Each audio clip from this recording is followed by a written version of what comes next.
Welcome to another unboxing video from theplayersaid.com. My name is Grant.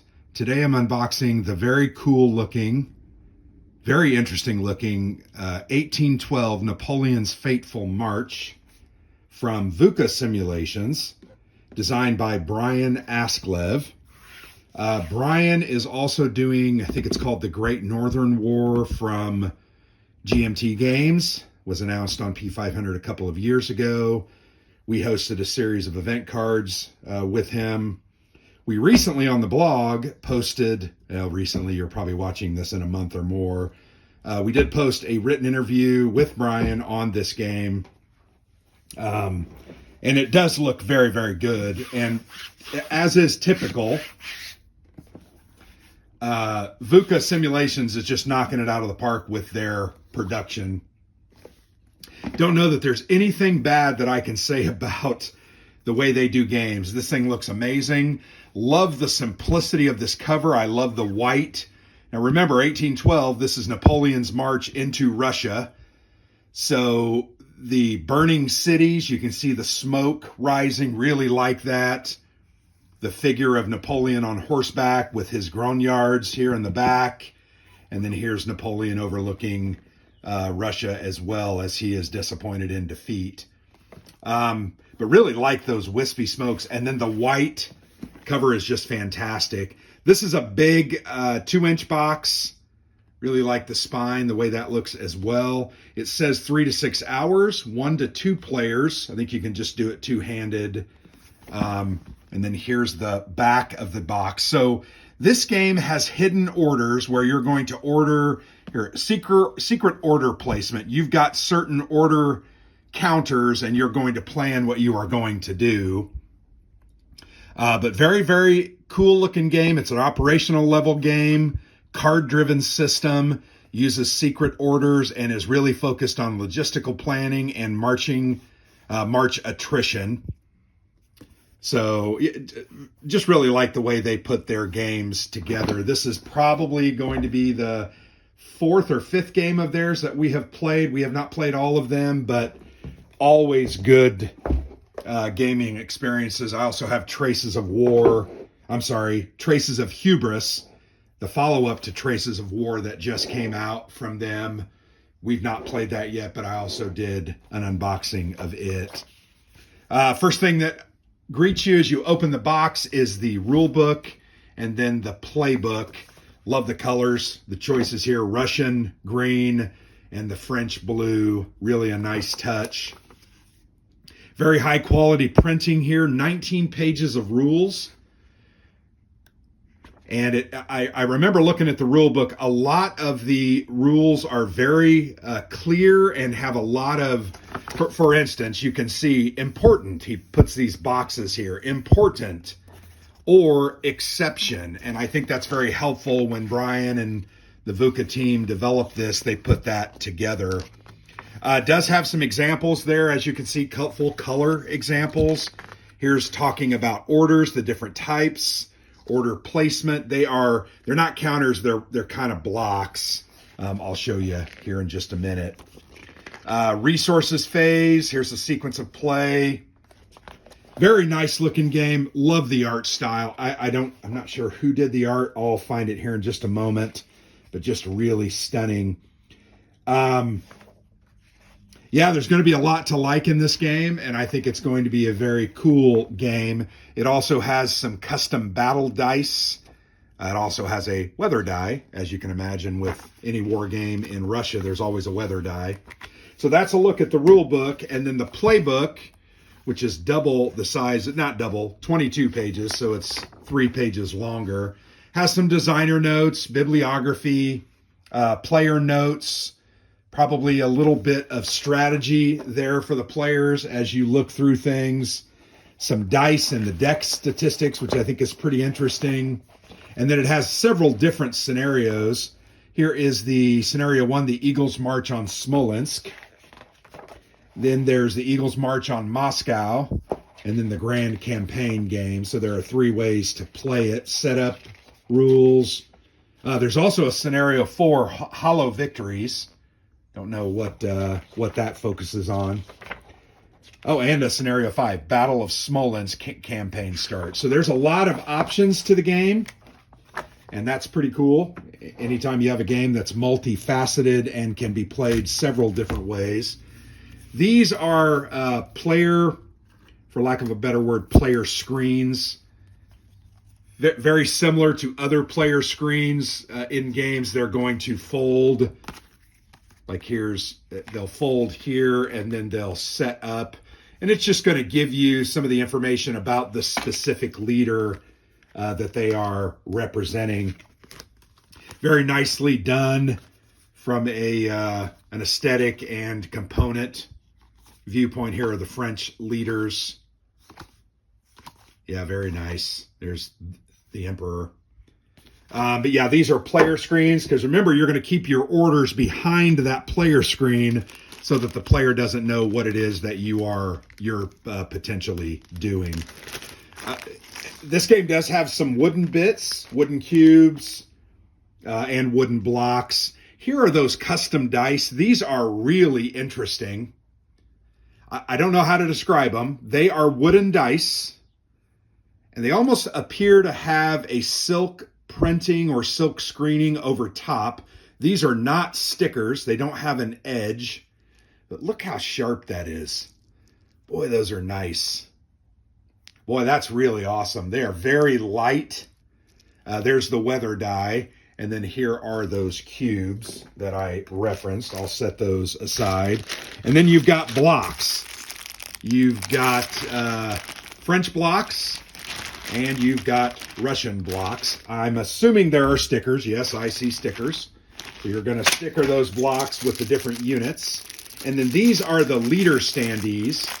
So the leader counters, we'll get to those here in a minute, but these are the plastic leader standees, and these appear to be the one that offer, what's the word I'm looking for? Good tension, so that they don't screw the counters up when you place them in. So you can kind of bend them out like that and slide. Well, they're going to be stiff, but they do not appear to have the sharp edges that some others that I have seen have. You can see it's kind of designed there to protect that counter. I'll show you when we get to that point. 2 decks of cards. The game is card driven. There is a French deck and a Russian deck. Let's go ahead and open these up. Beautiful cards. I think you're going to hear me say that about 40 times when describing any VUCA Simulations game, but they are more than a pretty face. They also play really damn well. We've enjoyed every game that we've played of theirs. This is a dummy card, Well-Disciplined Retreat. You've got ops. You can see in the upper right-hand corner 1, 2s, and 3s. There's some iconography, and then you can do different movement or events. There's Bagration's Retreat. Bagration, however. Holy Mother Russia. Yeah, these are great, great looking cards. Love the simple yet stylized approach. Constantine's Core. Yeah, really nice cards. And there are 2 full decks of those. So you also have a French deck. And look how easy that was they do everything well.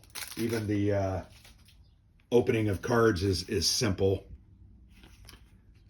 So yeah, there you go. Just really great looking cards. 2 whole decks of those. Let's move that over because we're going to start running out of room. I'm going to go ahead and put the map down, the board. It is a thick mounted map board. And it's fairly large. I'm going to try my best not to hit the camera. I'm just doing this on my phone. Alexander has the nice fancy equipment. I just do it on my phone. Needs to be bent out and probably have a couple heavy war games laid on it. But you can see it's beautiful. Fairly simple. It is a point-to-point movement map with roads and streams and creeks and other things identified. There are force pools here. Here's a French one. There is a Russian force pool up there in the upper corner. So Russian player is going to sit on that side of the board. The French player is going to sit over here. Here are French casualties. You can see that box here. And then over on the right, here, let's move it over just a little bit. You have the VP track, victory point track, and then you have your turn track with the initiative marker. Yeah, it looks really good. Just a solid, actually, I think very reminiscent of a battle map. I've got Ilau hold up on my wall over here. Looks very, very similar. So that's kind of a style that they did their war maps in. I'm going to put the box over there.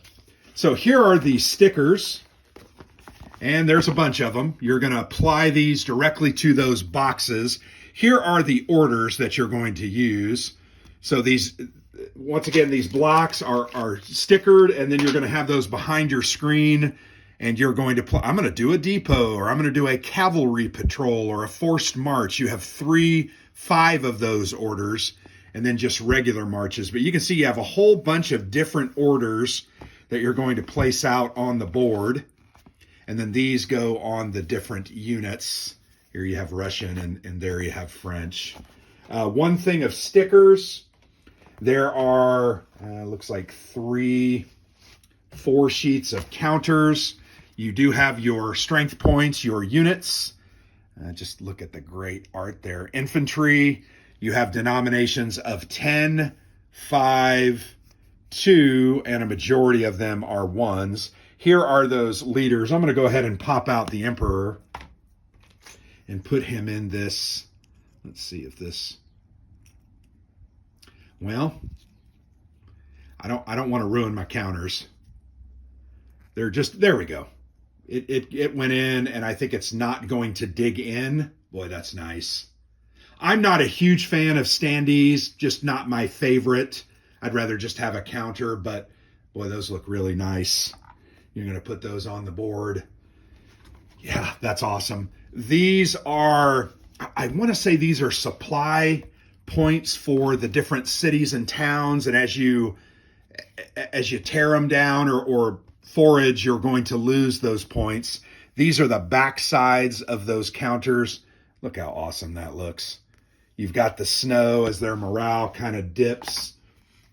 Here are the Russian units. You've got some cavalry, French cavalry there at the top. Russian units, 10s, 5s, 2s, and a bunch of 1s. Leaders as well, dual-sided. And the same thing, as they get flipped and reduced, their morale, they just look ragged. Couple of administrative markers, initiative, VP. You got some Cossacks, cavalry units. Every unit has a different use and ability. Some more of those markers for the cities and towns. And then they do offer you optional leader counters. Remember I said I'm not a huge fan of standees. We'll see. I'll probably try them. But, man, these are nice counters. They look really great. And the really good thing about them is they are pre-rounded. I'm not going to have to clip that. Now, you know I like clipping, as most of you do. But if I don't have to clip a game, I'm okay with that. I can get to playing it quicker. Get to the killing is what we always say, and it's probably not appropriate.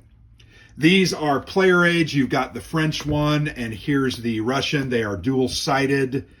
All the sequence of plays listed out, your different types of markers and orders, your card options down here at the bottom. Very nice play aids. And then you have 2 other play aids. These kind of talk about the map legends, different icons that are on the card. Remember I showed you those icons. Not really sure exactly what they all do.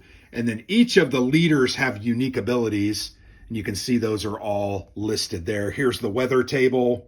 Great art as well. But you can see each player is going to have 2 of these play aids and be able to,